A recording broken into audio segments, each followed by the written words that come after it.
گئے دیکھا تو سب کے سب کی آنکھیں لال لال ہیں. شرابی کی آنکھ لال ہو جاتی ہے. بہت سے شرابی آنکھ سے پہچانے جاتے ہیں. جی اللہ کے رسول نے فرمایا کہ تم لوگ یہ کیا کر رہے ہو؟ تو کوئی تو نہیں بولا مگر امیر حمزہ رضی اللہ تعالی عنہ نے بہت سخت جواب دیا. کہا کہ جاؤ، کیوں آئے ہو یہاں؟ کس کو کہا؟ اللہ کے رسول. کیوں آئے ہو یہاں؟ جاؤ، تم تو ہمارے باپ کے غلام، ہم تمہاری بات مانیں گے. حضور نے دیکھا کہ وہ دوسری حالت میں ہے، آپ نے جواب نہیں دیا. حضرت عمر ساتھ تھے اور بھی 2-4 صحابہ ساتھ تھے. جب پلٹے وہاں سے واپس، چلو ابھی یہ لوگ دوسرے حالت میں. اسی وقت سیدنا عمر فاروق رضی اللہ تعالیٰ عنہ نے کہا کہ یا رسول اللہ، کیا شراب اب بھی نہیں حرام ہوگی؟ آپ کی شان میں گستاخی کی گئی، علی کا اونٹ مارا گیا، کیا ابھی بھی شراب حرام نہیں ہوگی؟ ابھی تھوڑی دور چلے تھے کہ جبریل قرآن لے کر نازل. یہ تھرڈ اسٹیج ہے شراب کے مکمل پابندی لگانے کا. یا ایھا الذین آمنوا انما الخمر والمیسر والانصاب والازلام رجس من عمل الشیطان فاجتنبوه لعلکم تفلحون. اے ایمان والو، رک جاؤ شراب پینے سے اور جوا کھیلنے سے پرہیز کرو.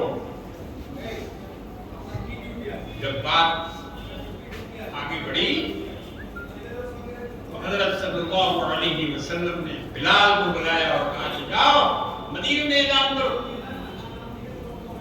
آج سے شراب حرام ہو گئی ہے. مدینے میں جا کے اعلان کر دو کہ شراب حرام ہو گئی. گھر گھر میں شراب تھی، ٹنکی پر ٹنکی شراب تھی. کھانے کے پہلے شراب پیتے تھے، کھانے کے درمیان شراب پیتے تھے، کھانے کے بعد بھی پیتے تھے. شراب ان کی گھٹی میں پڑی ہوئی تھی. بچہ وہاں شراب کا عادی تھا. ایسی جگہ پر یہ اعلان ہوا کہ شراب بند، رک جاؤ شراب سے. جس کے ہاتھ میں گلاس تھا اس نے پھینک دیا، جس نے منہ میں لے لیا تھا اس نے گھونٹا نہیں، کلی کر لی.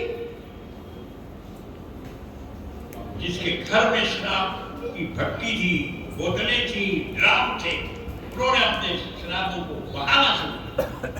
اتنی شراب بہی کہ مدینے کے گلیوں میں گھٹنوں تک شراب بہ رہی تھی. یہ تھا اللہ اور اس کے رسول کے حکم کا عمل. آج بولو نا امریکہ کے صدر کو کہ تم اپنے دیش میں شراب بند کر کے دکھاؤ، پابندی لگا. حالانکہ عیسائیوں کے یہاں بھی شراب حرام ہے، یہودیوں کے آگے حرام ہے، مگر وہ اس کو بند نہیں کر سکتے. مانیں گے نہیں لوگ. ایک دفعہ قانون بنا تھا وہاں کہ شراب نہیں پی جائے گی، نہیں بیچی جائے گی، حرام ہے، یہ ہے وہ ہے. ہزاروں کی تعداد میں شرابی لوگ باہر نکل آئے اور انہوں نے پروٹیسٹ کیا کہ ہم شراب پیئیں گے اور ہم سے شراب کو کوئی نہیں چھڑا سکتا. امریکہ کی حکومت کو اپنا تمام قانون بدلنا پڑا. شراب کو وہ پابندی آج تک نہیں لگا سکتا. مگر آؤ مدینہ کی گلیوں میں دیکھو کہ جب اللہ نے حکم دیا تو تمام شراب لوگوں نے راستوں میں پھینک دی. میرے بزرگوں اور دوستو، سیدنا علی مرتضی کرم اللہ تعالی وجہہ کے پاس وہ لوگ آئے. آپ ہاتھ بڑھائیے، آپ سے ہم بیعت کریں. اور یہ سب سبائی پارٹی کے لوگ تھے. میں جب سبائی پارٹی بولوں تو سمجھ جانا، سبائی پارٹی کہتے ہیں شیعان علی کو. اس زمانے میں شیعان علی کہا جاتا تھا سبائی پارٹی کو. عبداللہ بن سبا کے ماننے والے. عبداللہ بن سبا نے عقیدہ پھیلایا تھا لوگوں میں کہ خلافت علی کا حق یہ عقیدہ بھی وہیں سے چلا ہے، علی دا پہلا نمبر وہیں سے چلا ہے۔ یہ عبداللہ بن سبا نے یہ عقیدہ دیا تھا مدینے والوں کو اور مکے والوں کو۔ معاملہ بڑھتا گیا، سیدنا علی مرتضیٰ کرم اللہ تعالیٰ وجہ خلیفہ ہو گئے، مگر آپ کو ان لوگوں نے، اس پارٹی نے ایسا گھیرا چاروں طرف سے کہ چین نہیں لے رہی تھی، چین نہیں لے رہی تھی۔ 4.5 برس کی خلافت آپ کی رہی مدت، لیکن اس 4.5 برس کے اندر سیدنا علی کرم اللہ تعالیٰ وجہ کو صرف جنگ ہی جنگ سے سابقہ پڑا۔ ہم عائشہ سے جنگ، امیر معاویہ سے جنگ، خارجیوں سے جنگ، جنگ نہروان، جنگ صفین، جنگ جبل، یہ بڑی بڑی جنگیں ہوئی حضرت علی کے دور میں، دور خلافت میں، اور تقریباً 80,000 سے زائد مسلمان شہید ہو گئے، ان میں اکثریت صحابہ کی تھی، شہید ہو۔ یہ بتانا آپ کو ضروری ہے، یہاں سے آپ کو سمجھ میں آئے گی بات، اس کو نوٹ رکھیے گا، ذہن میں اس کو محفوظ رکھیے گا۔ یہ 80,000 کی شہادت معمولی نہیں تھی، معمولی نہیں تھی۔ امیر معاویہ رضی اللہ تعالیٰ عنہ نے ملک شام میں اپنی خلافت کا اعلان کر دیا۔ حضرت علی نے ان کے ساتھ 2 مرتبہ صلح کی، اس کو بھی مت بھولیے گا۔ لوگ کہتے ہیں علی باغی تھے، یہ معاویہ باغی تھے، لوگ کہتے ہیں کہ معاویہ علی کے خلاف تھے اور علی کے اوپر ظلم کرنے والے تھے، بہت ساری باتیں۔ امیر معاویہ کی شان میں لوگ گستاخی کرتے ہیں، پڑھے لکھے کہلاتے ہیں، مگر وہ عقل سے پیدل ہے، انہوں نے تاریخ کو پڑھا نہیں، انہوں نے تاریخ کو سمجھا نہیں، بس صرف 2-4 کتابیں پڑھ کر وہ بکواس کرنے لگ گئے۔ مگر حقیقت یہ ہے کہ سیدنا حضرت علی کرم اللہ تعالیٰ وجہ نے امیر معاویہ سے 2 مرتبہ صلح کی۔ جن سے علی نے صلح کر لی، تم ان سے بغاوت کیوں کر رہے ہو؟ ان پر لعنت کیوں بھیج رہے ہو؟ تم بھی صلح کر لو، ارے جس سے علی کی صلح ہے اس سے ہماری بھی صلح۔ حضرت علی کو شہادت کا جام ان لوگوں نے پلایا، مدینہ چھوڑوا دیا۔ دارالخلافہ اب تک مدینہ تھا، مگر عثمان غنی رضی اللہ تعالیٰ عنہ کی شہادت کے بعد سیدنا علی رضی اللہ نے کہا کہ اب میں مدینے میں نہیں رہوں گا، مدینہ کی گلیاں خون سے رنگین ہو چکی ہیں، اب میں اپنے چلتے اس کو رنگین نہیں کروں گا۔ انہوں نے اپنا دارالخلافہ بدل دیا، مدینے سے کہاں چلے گئے؟ کوفہ، کوفے میں دارالخلافہ بنایا۔ حالانکہ سیدنا امام علی مقام حسن رضی اللہ تعالیٰ عنہ جو بڑے صاحبزادے تھے، حضور کے بڑے نواسے تھے، وہ ابا کے ساتھ ساتھ رہتے تھے، بڑا بیٹا ساتھ ساتھ رہتا ہے، اور بڑے بیٹے کو باپ کا علم اکبر ہوتا ہے، اس کا تجربہ بھی زیادہ ہوتا ہے، اس لیے بھائیوں کو چاہیے کہ بڑے کی بات مانا کرو، بڑے سے لڑو مت، بڑے کے ساتھ رہو، اس کی مدد کرو۔ سیدنا امام علی مقام حسن رضی اللہ تعالیٰ عنہ نے ابا کو منع کیا، ابا مدینہ مت چھوڑیے،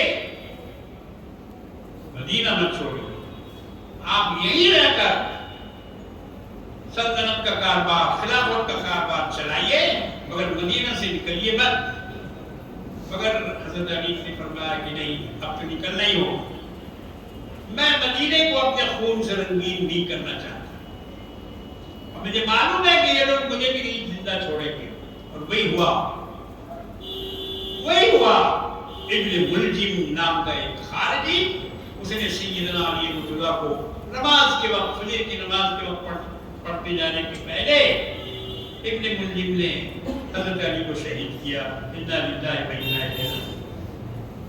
حضرت علی کو شہید کرنے کے بعد لوگ حضرت امام حسن کے پاس آئے، اس وقت حضرت علی زندہ تھے، زخم کافی گہرا تھا، لوگ آئے کہ آپ آپ کے بعد ہم لوگ حسن کو خلیفہ بنا لیں؟ حضرت علی نے فرمایا کہ نہ میں تم کو اس کی اجازت دوں گا اور نہ میں تم کو منع کروں گا، نہ میں حکم دوں گا نہ منع کروں گا، تمہارا جو بھی چاہے کرو۔ لوگوں نے کہا حسن ہاتھ بڑھائیے، اب ہم لوگ آپ کو خلیفہ بناتے ہیں۔ حضرت حسن خلیفہ ہو گئے۔ یہ 5ویں خلفائے راشدین میں سے، ان کی خلافت راشدہ ہے 30 سال۔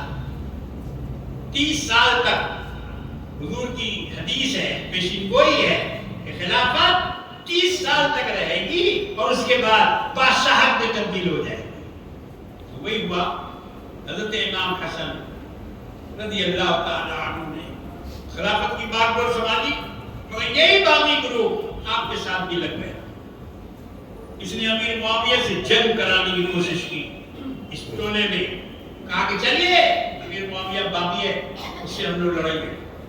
سیدنا امام حسن رضی اللہ تعالیٰ عنہ فوج لے کے نکل گئے معاویہ سے لڑنے کے لیے، مگر راستے میں کچھ ایسے حالات آپ نے دیکھے اور آپ کی سمجھ میں بات آئی کہ یہی لوگ مجھے لے جا رہے ہیں، مگر یہ تو ایسا لگتا ہے کہ مجھے پکڑ کر امیر معاویہ کے حوالے کر دیں، حوالے کر دیں گے، یہ میرا ساتھ دینے والے نہیں ہیں۔ واپس ہو گئے، کہا کہ نہیں میں نہیں لڑوں، میں نہیں لڑوں۔ امیر معاویہ کے پاس صلح کا پیغام بھیجا کہ معاویہ ہم تم سے صلح کرنا چاہتے ہیں، خوب غور سے سنو ان باتوں کو، کام آئے گا۔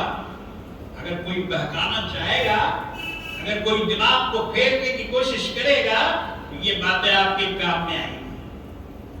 سیدنا امیر معاویہ رضی اللہ تعالیٰ عنہ صلح کے لیے تیار ہو۔ اللہ کے رسول نے پیشین گوئی کی تھی، ایک منبر پر جب حضور بیٹھ کے خطبہ دے رہے تھے، امام حسن آ کے بیٹھ گئے آپ کی گود میں۔ ابھی کے خطیبوں کو یہ جائز نہیں ہے کہ اپنا پوتا پوتی ناتی نتنی کو گود میں لے کے بیٹھے اور خطبہ پڑھے۔ بات جاہل خطیب اس طرح سے کرتے ہیں، ان کو معلوم نہیں ہے کہ یہ خصوصیت صرف جناب محمد رسول اللہ صلی اللہ تعالی علیہ وسلم کی تھی، آپ کے بعد اور کوئی نہیں ایسا کر سکتا ہے۔ حضور گود میں لے کے بیٹھے اور فرمایا لوگوں سے کہ دیکھو یہ میرا بیٹا سید ہے، ان ہاتھ اپنی سید، یہ میرا بیٹا سردار ہے، سید ہے، اور یہ مسلمانوں کے 2 گروہ میں لعل اللہ، مجھے اللہ سے امید ہے کہ یہ مسلمان کے بین الفئتین عظیم 2 گروہوں میں مسلمانوں کا گروہ حضور نے فرمایا اس میں یہ صلح کرائے۔ صلح ہو گئی۔ امیر معاویہ نے خط بھیج دیا، کاغذ بھیج دیا دستخط کر کے، شرط اس میں لکھ دیجیے، آپ جو شرط چاہتے اس میں لکھ دیجیے۔ شرائط لکھی گئی، اب اس کے تفصیل کا موقع نہیں ہے، مگر حضرت حسن اور حسین دونوں نے خبر بھیجی کہ ہم لوگ دمشق آئیں گے اور وہاں آ کر آپ کی بیعت کریں گے اور آپ سے صلح کریں گے۔ امیر معاویہ نے کہا کہ ٹھیک ہے آئیے۔ یہ دونوں بھائی وہاں گئے، سیدنا امام حسن سیدنا امام حسین رضی اللہ تعالیٰ، اور جا کے حضرت معاویہ نے منبر پر بیٹھانا چاہا، مگر حضرت حسن نے کہا کہ نہیں، منبر پر آپ رہیے، ہم لوگ نیچے بیٹھیں۔ یہ واقعہ شیعہ کے ایک بہت بڑے عالم علامہ کشی، انہوں نے اپنی کتاب رجال الکشی میں یہ روایت لکھی ہے۔ حسن حسین نیچے بیٹھ گئے اور معاویہ کے خطیب نے کھڑے ہو کر کہا قم یا حسن فبائع، اے حسن کھڑے ہوئیے اور بیعت کیجیے۔ فبائع، حضرت حسن نے بیعت کی۔ اس کے بعد پھر اس نے کہا قم یا حسین، اے حسین اٹھیے کھڑے ہوئیے اور بیعت کیجیے۔ فبائع، بیعت کی انہوں نے بھی۔ ایک اور صاحب ساتھ میں تھے حضرت قیس بن سعد بن ابی عبادہ رضی اللہ تعالیٰ یہ امام حسین کے لشکر کے سپہ سالار تھے. حضرت سعد بن ابی عبادہ کے لڑکے قیس بن سعد انہوں نے امام حسین کی طرف دیکھا. کیا کریں؟ دیکھنے کا مطلب کیا تھا کہ ہم بھی بیعت کریں جیسے آپ لوگوں نے کیا. امام حسن نے فرمایا، حسین نے فرمایا قم یا قیس، اے قیس بن سعد کھڑے ہو جاؤ اور بیعت کرو. فبایعہ، انہوں نے بیعت کی. امام حسین نے فرمایا کہ بیعت کرو، انہو امامی، ارے یہ ہمارے امام ہیں. کون؟ امیر معاویہ رضی اللہ عنہ. یہ سنی نہیں لکھا ہے، یہ سنی کی کتاب نہیں ہے، یہ ان کی کتاب ہے جو رات دن معاویہ پر تبرہ بھیجتے رہتے ہیں، ان کی شان میں گستاخیاں کرتے رہتے ہیں. ان کی کتاب میں یہ واقعہ موجود ہے. قم یا سعد، قیس بن سعد کو کہا کھڑے ہو جاؤ، تم بھی بیعت کرو. فإنہ امامی، یہ ہمارے امام ہیں. میرے بزرگوں اور دوستو، یہ شان تھی حضرت امیر معاویہ رضی اللہ تعالی عنہ کی. صحابہ محافظ دین تھے. دین میں کوئی کمی آ جائے، دین میں کوئی رخنا پڑ جائے، دین میں کوئی خلل ہو جائے، یہ صحابہ برداشت نہیں کر سکتے تھے. حضرت عمر رضی اللہ تعالیٰ عنہ اپنے زمانے میں خطبہ دے رہے ہیں، فرما رہے ہیں کہ اے لوگوں میری بات سنو اور میری اطاعت کرو. ایک صحابی درمیان سے کھڑے ہوئے کہ عمر، نہ ہم تیری بات سنیں گے اور نہ ہم تیری اطاعت کریں گے. کہا کیوں؟ کہا کہ تمہارے بدن پہ جو کرتا ہے، جو کپڑا ہے، ہم کو بھی وہی کپڑا ملا تھا. جب غنیمت تقسیم ہوا تھا تو ہم کو بھی وہی کپڑا ملا تھا. میرا کرتا تو اس کپڑے سے بنا نہیں، تمہارا کرتا کیسے بن گیا؟ اتنا ہی بڑا کپڑا تو تمہارا بھی تھا جتنا بڑا ہم کو ملا تھا، مگر ہم نہیں کرتا بنا سکے، چھوٹا ہو گیا. تمہارا کیسے بن گیا؟ حضرت عمر نے اپنے بیٹے سے کہا، عبداللہ ابن عمر رضی اللہ تعالیٰ، کھڑے ہو جاؤ اور بولو کہ یہ کرتا کیسے بنا. عمر کے بیٹے نے کہا کہ میں نے اپنا حصہ بھی ابا کو دے دیا ہے، تب جا کے یہ کرتا بنا. صحابی بیٹھ گئے، کہا کہ عمر اب بولو، اب ہم تمہاری سنیں گے بھی اور تمہاری اطاعت بھی کریں.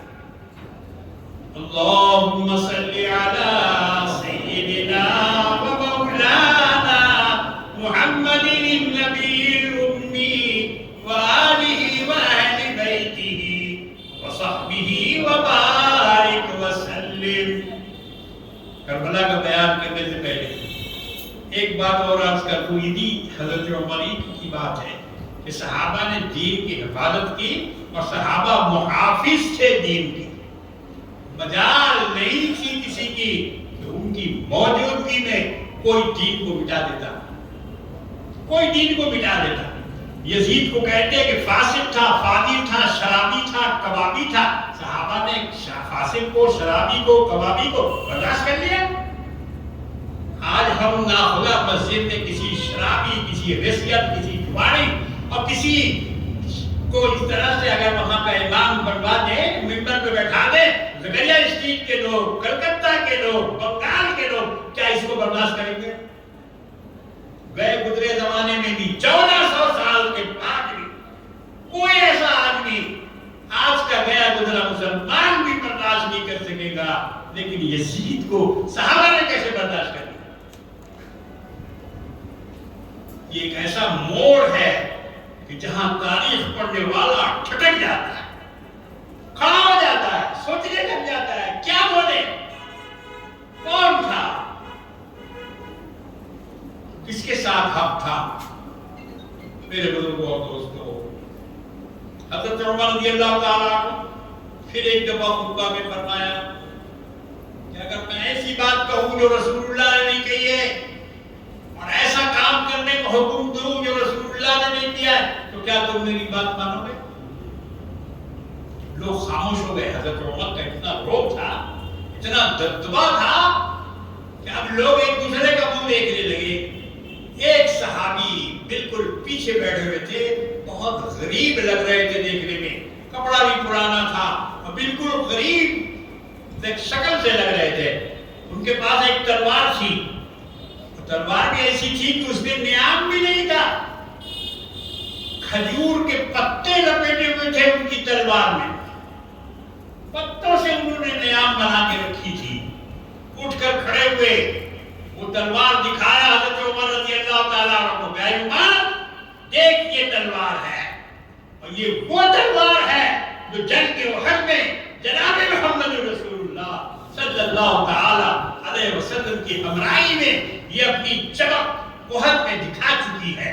اگر تو نے ایسا کیا جو کام نبی نے نہیں کیا ہے, تو نے ایسی بات کہی جو نبی نے نہیں کہی ہے, تو دیکھ اے عمر اسی تلوار سے تیری گردن اڑا. وہ تھے صحابہ, تم نے پہچانا نہیں صحابہ کو, ان پر مداہنت کا الزام لگاتے ہو. یہ خاموش ہو گئے, انہوں نے سب ٹھنڈے پیٹوں سب گوارا کر لیا. امیر معاویہ کا ظلم, یزید کا ظلم, اور جو بھی اس زمانے میں تھے سبوں کا ظلم انہوں نے برداشت کر لیا, ٹھنڈی آنکھوں سے دیکھ لیا. عمر نے صرف اعلان کیا تھا کہ ہم اگر ایسا کریں تو کیا کرو گے. صحابی اٹھ کے کھڑے ہو گئے. تو میرے بزرگوں اور دوستوں, یہ ایک بڑا عجیب سا موڑ ہے. ایک طرف صحابہ ہے, دوسری طرف حکومت ہے.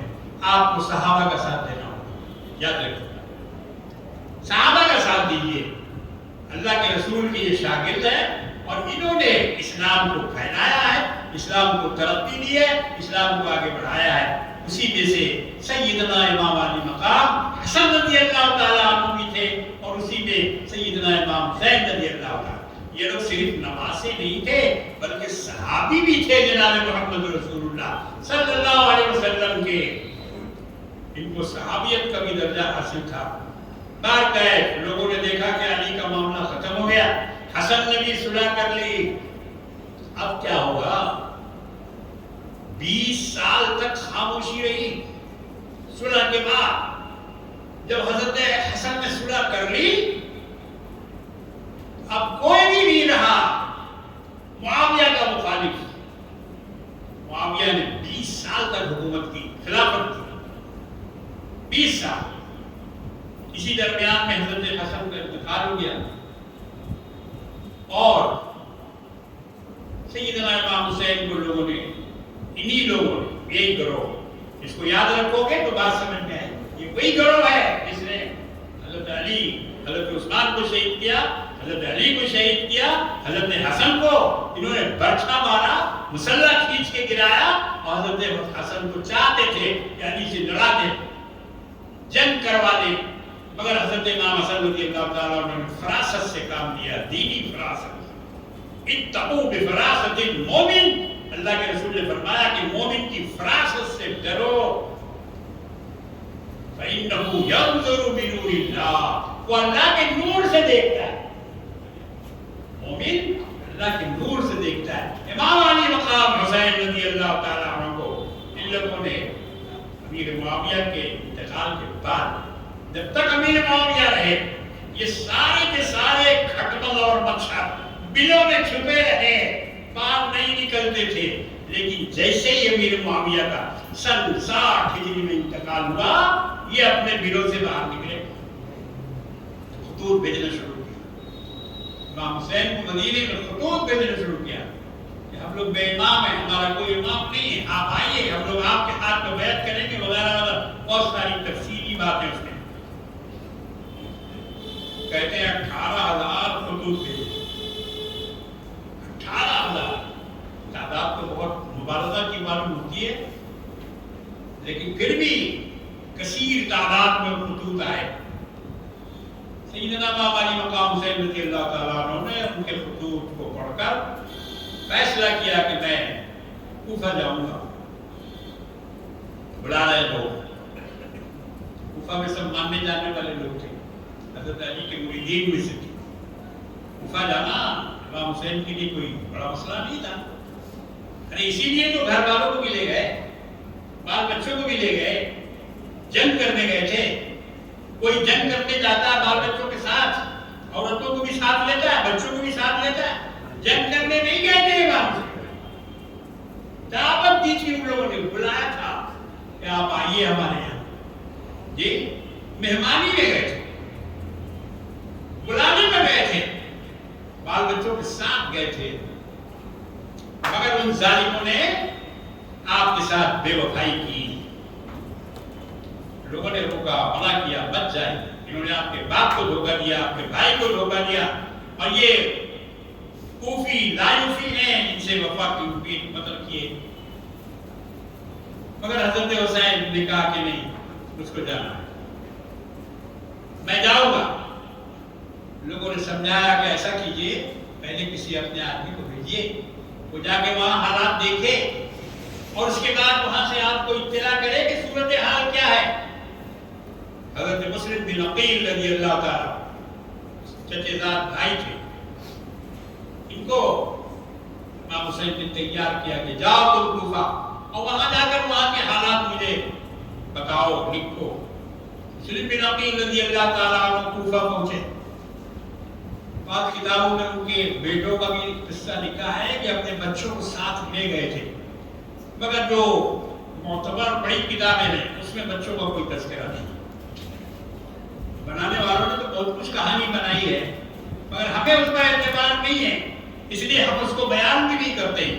مسلم بن عقیل گئے، ان کے ہاتھ پر 18,000 کوفیوں نے امام حسین کی بیعت کی، مرحبا یا ابن رسول اللہ کہہ کر ان لوگوں نے حضرت مسلم بن عقیل کا استقبال کیا، مگر عبید اللہ ابن زیاد نے دھمکی دی، وہ گورنر بدل دیا گیا، نعمان بن بشیر صحابی گورنر تھے، ان کو بدل کر یزید کو جب معلوم ہوا تو حسین کوفہ پہنچ رہے ہیں، اس نے ایک بدنہاد کو وہاں بیٹھایا، اور وہ بدنہاد ایسا تھا، اس نے دھمکی دی کہ خبردار ہے کسی نے مسلم کو پناہ دی یا اس کے ہاتھ پر بیعت ہوا تو اس کو تو قتل کروں گا، اس کے گھر کو بھی کھدوا دوں گا، یعنی آج کے دور میں بلڈوزر چلا،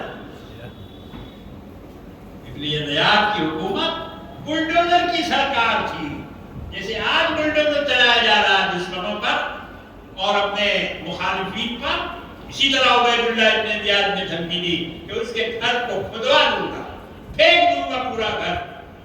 بہرحال لوگ اپنے اپنی جگہ پر بھاگ گئے، سب چھوڑ گئے، مسلم بن عقیل رضی اللہ تعالیٰ عنہ کوفہ میں اکیلے رہ گئے، مگر اس سے پہلے انہوں نے خط لکھ دیا تھا، بھائی حسین آ جائیے، یہاں لوگ آپ کا انتظار کر رہے ہیں۔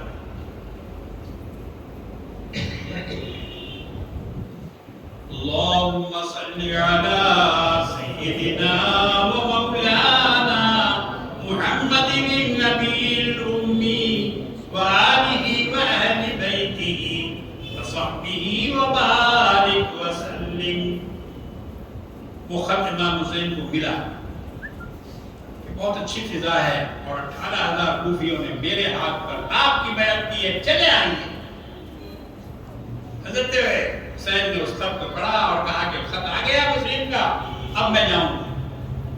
پھر بھی لوگوں نے روکا، پھر بھی منع کیا کہ نہیں مت جائیے، آپ کو دھوکہ دیں گے یہ لوگ، آپ پر حملہ کریں گے یہ لوگ، مگر حضرت حسین رضی اللہ تعالیٰ عنہ نے کہا کہ نہیں، میرا مقصد ہے جانے کا، میرا یہ مشن ہے اور میں اس کو روک نہیں سکتا۔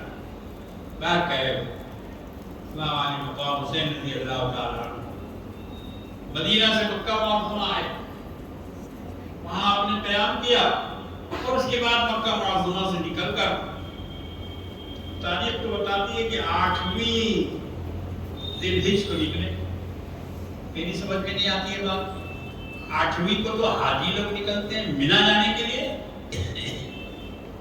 اس کو یوم ترویہ کہا جاتا ہے، 8 ذی الحجہ، مگر بہرحال مورخین نے یہی تاریخ لکھی ہے، میں اپنی طرف سے اس میں گھٹا بڑھا نہیں سکتا۔ 8 ذی الحجہ کو امام حسین رضی اللہ تعالیٰ عنہ کوفہ سے روانہ، یہ مکے سے روانہ ہوئے، مکے سے کوفہ کا راستہ اختیار کیا،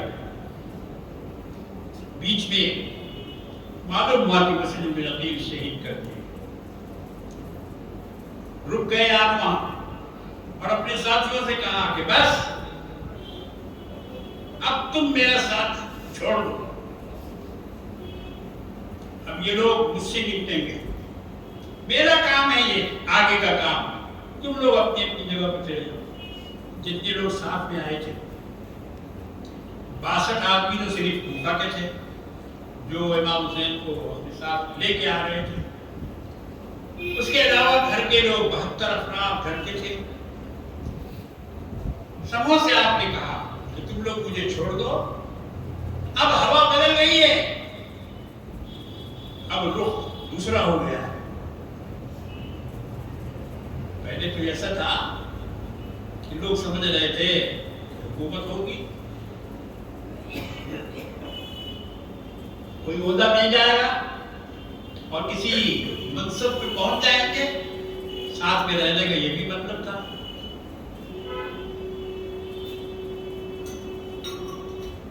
مگر جب ہوا پلٹی آہستہ آہستہ کر کے لوگوں نے سیدنا امام علی مقام حسین رضی اللہ تعالیٰ عنہ کا ساتھ چھوڑ دیا. کچھ لوگ تھے مخلص, وہ ساتھ دے رہے تھے, اور گھر والے تو تھے ہی, گھر والے تھے وہ کہاں جاتے. بات ہے امام علی مقام حسین رضی اللہ تعالیٰ 7ویں محرم کو کربلا پہنچے. ہر نے گھیرا, 1000 کا لشکر ہر لے کے آیا تھا, یزیدی فوج کا سپہ سالار تھا.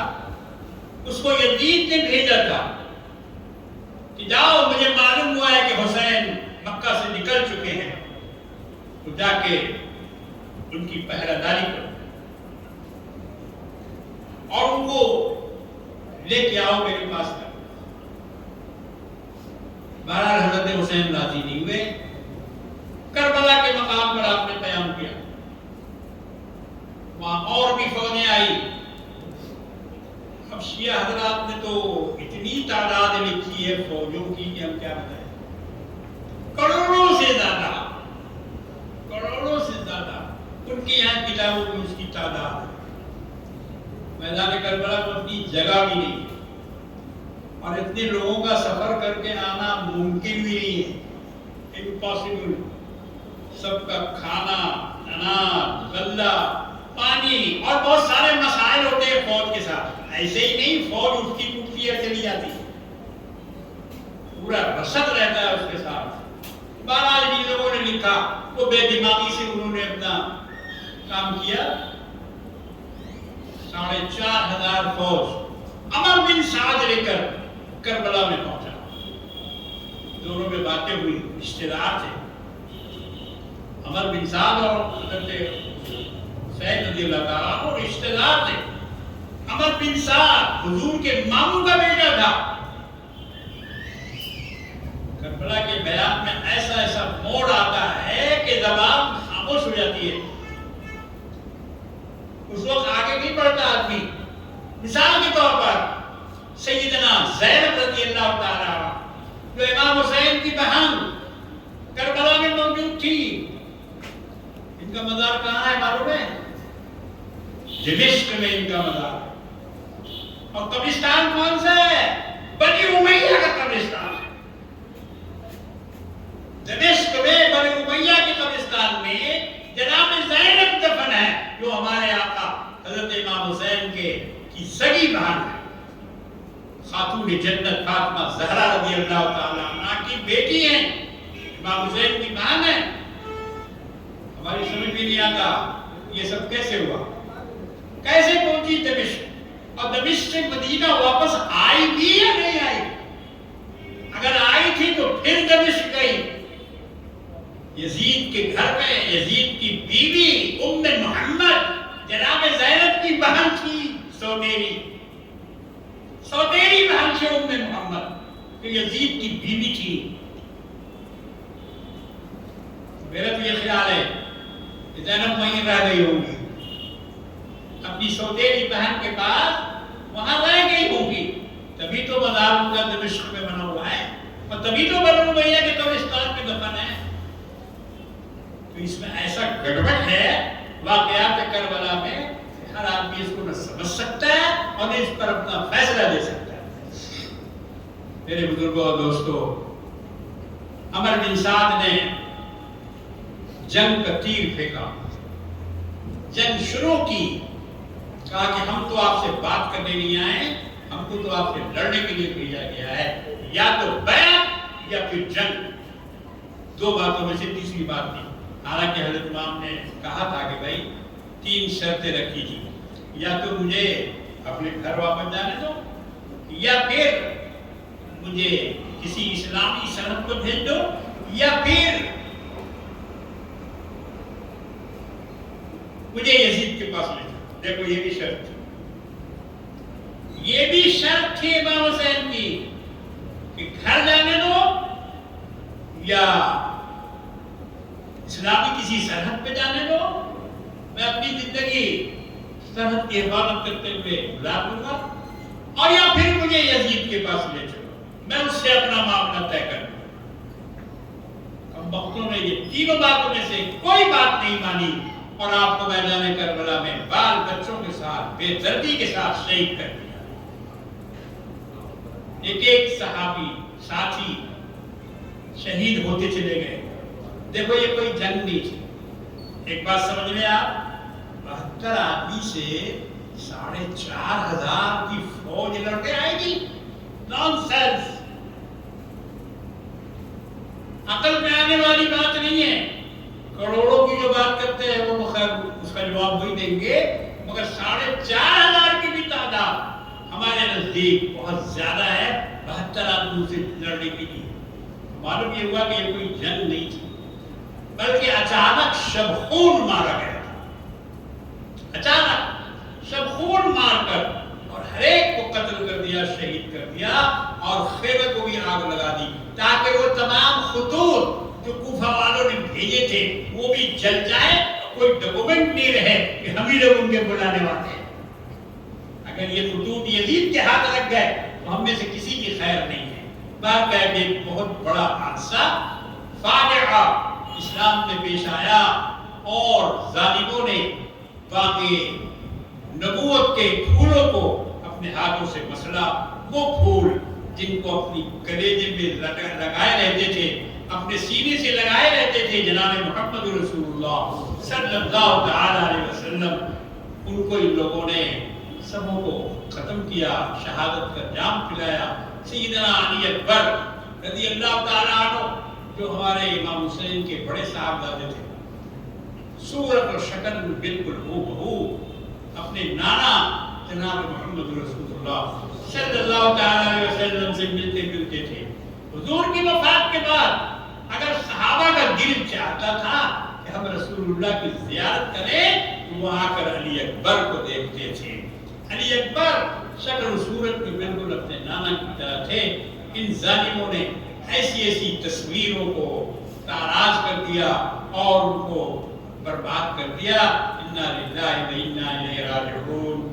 میرے بزرگوں اور دوستوں، اس کے بعد بھی بہت واقعات ہیں مگر ٹائم نہیں ہے، اب تو آج زیادہ بھی وقت ہو گیا، ختم کرنا تھا اس لیے تھوڑی دیر ہو گئی۔ میں آپ سے تاخیر کی معافی چاہتا ہوں اور میں یہ اعتراف کرتا ہوں کہ جس تفصیل کے ساتھ مجھے کربلا کے واقعات کو بیان کرنا چاہیے تھا، وقت کی کمی کی وجہ سے وہ باتیں میں نہیں عرض کر سکا، اور میرا خیال یہ ہے کہ اب اس کو مزید دہرانے کی ضرورت بھی نہیں ہے۔ اتنا سن چکے ہیں، اتنی مرتبہ دہرایا جا چکا ہے کہ اب مزید سننا بھی ایک مصیبت کا ذریعہ ہے، غم کو بڑھانے کا ذریعہ ہے۔ اسلام نے غم بڑھانے سے منع کیا ہے، غم تو ہمیں بھی ہے، آپ کو بھی ہے، سبوں کو غم ہے۔ یہ ایک بڑا غمناک سانحہ ہے جو کربلا میں پیش ہے۔ دعا کیجیے اللہ تبارک و تعالی ہم کو اور آپ کو صاحب استقامت بنائے